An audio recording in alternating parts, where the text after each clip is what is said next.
이번 주는 유명한 비행기 조종사 에밀리아 에어하트의 실종에 숨겨진 미스터리에 대해 알아보도록 하죠. 이 미스터리에 관해선 80년 동안 광범위한 주제들이 추측되어 왔습니다. 아주 흥미로운 추측들이 많이 있죠. 1937년 7월 2일 대서양을 횡단한 최초의 여성이자 가장 유명한 여성인 아멜리아 에어하트와 항법사인 프레드 누난이 적도를 돌아 지구를 일주하는 도중 사라지게 됩니다. 이 사건을 시작하기 전에 아멜리아가 실제로 얼마나 많은 비행에 성공했는지에 대한 몇 가지를 살펴보겠습니다. 아멜리아 에어하트는 1897년 7월 24일 캔자스주 에치슨에서 태어납니다. 1928년 혼자가 아닌 다른 두 명의 조종사와 함께 타긴 했지만 아멜리아는 대서양을 횡단한 최초의 여성이 됩니다. 하지만 1932년 5월 20일부터 21일까지 아멜리아는 뉴펀드랜드에서 아일랜드까지 약 15시간에 걸쳐 비행을 하게 됩니다. 그리고 그녀는 이 비행을 끝낸 두 번째 사람이 되죠. 이 비행에서 비행기가 연료 탱크, 날개 위에 얼음이 생기고 엔진에서 불꽃을 내뿜게 되는 다기관 균열로 인해 위험에 처하게 되는데 이때 지략을 발휘하죠. 그렇게 비행을 마무리하게 됩니다. 1932년 8월 24일 에밀리아는 LA에서 뉴욕으로 날아가 당시 주유 없이 가장 먼 거리를 비행하는 기록을 세우게 됩니다.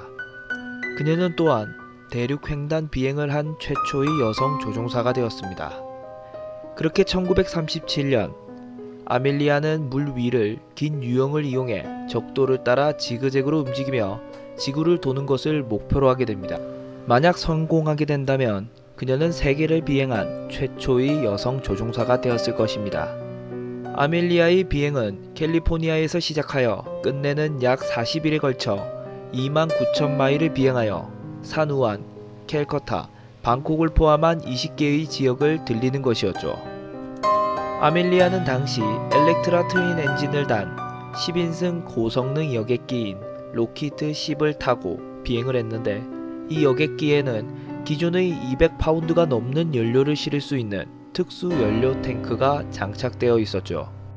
5월 21일 아멜리아와 그녀의 항법사 누나는 캘리포니아 오클랜드에서 비행을 시작하게 됩니다. 비행 42일 만인 1937년 7월 2일 아침 아멜리아와 누나는 뉴기니의 라에를 떠날 준비를 합니다. 라에를 떠나면서 아멜리아는 이번 비행에서 제일 많은 연료를 싣고 있었습니다. 그들은 이미 22,000마일을 비행했고 도착지인 캘리포니아로부터 7,000마일 정도를 남겨둔 상태였죠. 아멜리아는 연료를 보충하기 위해 라에에서 256마일 떨어진 하울랜드 섬에 착륙할 계획이었습니다. 약 18시간의 비행이었죠. 라에에 있는 기니항공의 무선통신사의 해리 볼포어는 에밀리아가 1시간에 한 번씩 서로에게 신호를 보내도록 일정을 잡게 됩니다. 아멜리아의 비행기가 이륙한 직후 벨포어는 역풍이 생각했던 것보다 강했다고 말했죠. 그는 2시간 동안 이 정보를 아멜리아에게 3번 전송합니다. 그러나 아멜리아는 이러한 전송 신호를 수신하지 못한 것으로 추측되었죠. 역풍은 비행 속도, 연료 소비 및 비행 길이에 영향을 미칠 수 있었죠.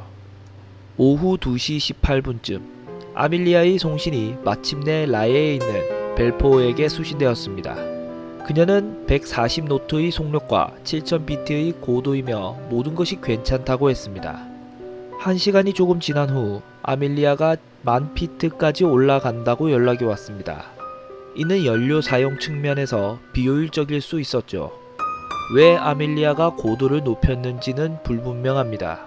그러나 베테랑 파일럿인 엘겔 롱은 구름이나 산을 피하기 위해 고도를 높인 것일 수도 있다고 추측했죠. 이번 전송 또한 지연되어 수신된 것 같았습니다. 하지만 그들은 여전히 항로에 있었고 아멜리아는 이때쯤이면 역풍 문제를 깨달았을 것이라고 생각되었습니다. 그들이 하울랜드 섬에 가까워졌을 때 비행기의 연료 탱크는 아마 다 떨어졌을 것입니다. 하울랜드 섬 해안에서 250피트 떨어진 해양경비대의 이타스카호는 아멜리아가 섬에 도착하자마자 통신과 날씨 정보를 제공하기로 되어 있었습니다. 이타스카오가 그녀의 신호를 들었던 걸 보면 아밀리아의 비행기가 섬에 꽤 가까이 접근했던 걸로 보여집니다. 그래서 이타스카오에 탑승한 무선 통신원이 그녀의 비행기를 찾기 위해 밖으로 나갈 정도로 분명 가깝다고 생각했었죠. 아멜리아는 이타스카오에 이렇게 말합니다. 당신 위에 있어야 하지만 당신은 보이지 않습니다. 가스가 떨어지고 있습니다. 오전 8시 43분에 아멜리아가 마지막으로 전송한 내용은 우리는 좌표 157-337에 있다. 6210km 사이클로 이 과정을 반복하겠습니다. 기다리십시오. 서로 상충되는 보고가 있지만 우리는 남북 방향으로 날고 있습니다. 라고 했죠. 그리곤 이후 아밀리아는 공식적인 송신이 없었습니다. 그렇게 아밀리아의 비행기가 도착하지 않자 이타스카오는 하울랜드 섬 북서쪽 해역을 수색합니다. 5일 후인 7월 7일 미국 콜로라도 전함은 남동쪽 해역을 수색하죠. 렉싱턴 항공모함도 샌티에고 기지에 도착해서 7월 18일까지 그 지역을 수색하게 됩니다. 그렇게 오늘날까지 에밀리아, 누난과 그들의 비행기는 발견되지 않았죠. 그렇게 무슨 일이 있었는지 온갖 추측과 설이 난무하게 됩니다. 이제 그 추측을 알아보도록 하죠. 첫 번째 추측은 아마 가장 널리 받아들여지고 있는 추측일 것입니다. 바로 아밀리아의 비행기에 기름이 떨어졌고 그녀와 누나는 목적지의 북서쪽 바다에 추락했다입니다. 물론 이 추측에 반대하는 사람들은 20시간이 아니라 그 정도 열려면 24시간은 비행해야 했다고 지적했습니다. 그럼에도 칼테크 제트 센터는 역풍과 1만 피트 높이로 비행을 했기 때문에 그녀가 실종되었을 때 그녀의 비행기는 연료가 바닥났을 것이라는 결론을 내렸죠. 하울랜드 섬 근처의 바다는 약 18,000피트의 깊이입니다. 2002년부터 2017년 3월까지 니우티 코스라는 회사가 다른 팀과 협력하여 아밀리아의 비행기가 침몰했을 수 있는 태평양 바닥의 약 2,000평방 해역을 수색하죠. 해저 탐사를 위해 수중 음파 탐지기 역시 동원되었지만 항공기의 흔적은 찾지 못하였죠. 두 번째 추측은 아밀리아가 하울랜드 섬에서 남쪽으로 약 350마일 떨어진 지금은 니쿠마로로라고 불리는 가드너 섬의 표류자가 되었다는 것입니다. 니쿠마로로 섬은 아밀리아가 비행한 157-337번 노선에 있었죠. 아마 비행기가 연료가 떨어져 급하게 비상 착륙할 곳을 찾았고 근처의 니쿠마로로 섬을 발견한 것으로 생각되었죠. 그리고 2-3년이 지난 1939년 또는 1940년도에 제럴드 갤러거라는 영국 식민지 장교는 섬에 있는 한 야영지에서 위도와 경도를 결정하는 도구 상자와 함께 유해를 발견하게 됩니다. 그것은 다른 뼈들과 함께 있는 12개의 부분적인 인간의 뼈였습니다. 이 뼈들은 피지의 의과대학에서 일하는 D.W. 후드리스라는 의사가 분석하게 되는데 이 유골들은 키가 작고 유럽 혈통이며 아밀리아나 누나는 아니라고 하며 남자의 것이라고 판단했죠. 이 결론 이후 후드리스는 뼈들을 버렸다고 합니다. 이로 인해 이후에 그 뼈에 대해 분석할 수 있는 기회가 없어졌죠. 후드리스가 너무나도 성급하게 결론을 내리고 뼈들을 처리한 게 문제였죠. 그러나 국제역사항공기 회수를 위한 그룹 타이그알은 후드리스 박사가 분석한 뼈가 오늘날 업데이트된 데이터베이스로 확인해봤을 때 유럽 혈통의 평균 키보다 큰 여성의 것일 수도 있었다는 확인을 하게 됩니다. 그리고 아밀리아의 키는 170에서 172cm였다고 하죠.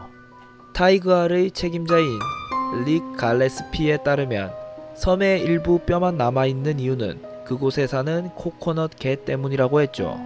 코코넛 개들이 그 뼈를 굴로 옮겨 쓸 수 있었단 거죠. 코코넛 개는 1m까지 자라고 집게 손가락으로 코코넛을 깰 수 있으며 육지에 사는 가장 큰 절지동물입니다. 길러스피는 또한 1937년 영국 탐험대가 니쿠마로로 섬에서 찍은 사진에서 물 밖으로 튀어나온 비행기의 장비로 추정되는 것이 발견됐다고 했습니다. 그는 또한 아밀리아가 추락사고 이후 최대 일주일 동안 그녀의 비행기의 무전기를 이용하여 도움을 요청했을 것이지만 만약 무전기가 물에 잠겼더라면 작동하지 않았을 것이라고 믿고 있죠. 흥미롭게도 길레스피에 따르면 아밀리아가 실종된 후 일주일 내내 아밀리아로부터 가능한 무선 송신이 들렸으며 이 모든 경우가 그 섬의 썰물대와 일치했죠. 그리고 비행기 무전기가 아마도 물에 잠긴 상태가 아니어서 작동이 가능했던 것으로 보았죠. 베티 클랭크라는 이름의 10대는 단파 라디오를 통해 다음과 같은 여성의 목소리를 들었다고 주장했죠. 아밀리아 에어하트입니다. 도와주세요. 여자 목소리가 혼란스러운 남자 목소리와 싸우는 것도 들렸다고 하죠. 그녀는 또 물이 무릎까지 찼어요. 내보내주세요 라는 말도 들었다고 주장했죠. 클랭크는 이 목소리를 3시간 동안 듣고 녹음하게 됩니다. 클랭크의 아버지는 딸의 이러한 녹음을 해양경비대에 보고했는데 해경은 아밀리아가 실종 후 세계 곳곳에서 아밀리아의 메시지가 들렸다는 보고를 받았다고 했죠. 1991년 길레스피는 섬에서 고양이발 고무회사라는 글자가 찍힌 고무신창을 발견합니다. 이 밑창은 아밀리아가 실종되기 직전에 인도네시아에서 찍은 사진에서 신고 있는 것과 같은 유형의 신발이었죠. 하지만 밑창의 크기가 아밀리아가 신기에는 큰 신발에 속했습니다. 이후 또한 니쿠마로로 섬에서 가로 19인치, 세로 23인치 크기의 리벳으로 된 항공기 알루미늄 조각이 발견됩니다. 타이그라는 아밀리아의 비행기의 꼬리 근처의 한 부분이라고 추측했죠. 하지만 북극 남극 위를 비행한 최초의 비행사이자 아밀리아 연구원 및 저자인 엘겐 롱은 이 조각이 아밀리아의 비행기 조각이 아니라고 말했습니다. 롱에 따르면 아밀리아의 비행기에서 일했던 록히드사 직원을 포함한 다른 전문가들 또한 같은 결론을 내렸다고 하죠. 아밀리아가 이 섬에 고립되었다는 설이지만 해군 비행기들이 아밀리아가 사라진 지 일주일 후인 7월 9일 섬 상공을 비행했지만 아무것도 보지 못했다고 합니다. 세 번째 추측은 은퇴한 미 공군 대령 롤린 C. 레이넥은 아밀리아가 미국 정부와 공모했으며 스파이였다는 것이죠. 라이넥은 아밀리아가 하울랜드 섬을 찾을 수 없었다면 하울랜드 섬에서 800마일밖에 떨어지지 않은 마셜 제도 근처에 비행기를 버리고 가는 플랜 B를 가지고 있었다는 생각을 하고 있죠. 그렇게 하면 미국 정부는 당시 일본이 점령하고 있던 마셜 제도에서 아밀리아를 찾는다는 명목으로 정찰을 할 수 있었을 것이었죠. 이러한 추측을 입증하는 것이 마셜 제도 현지인들이며 이들은 수십 년 동안 자신들이 사는 섬에 아밀리아 비행기 추락을 목격했다고 주장했고 일본이 아밀리아와 누난을 납치해 수년 뒤 풀어주면서 계획이 틀어졌다고 말하죠. 그리고 나서 아밀리아와 누나는 미국으로 돌아와 신분 세탁을 하고 살고 있다는 것이죠.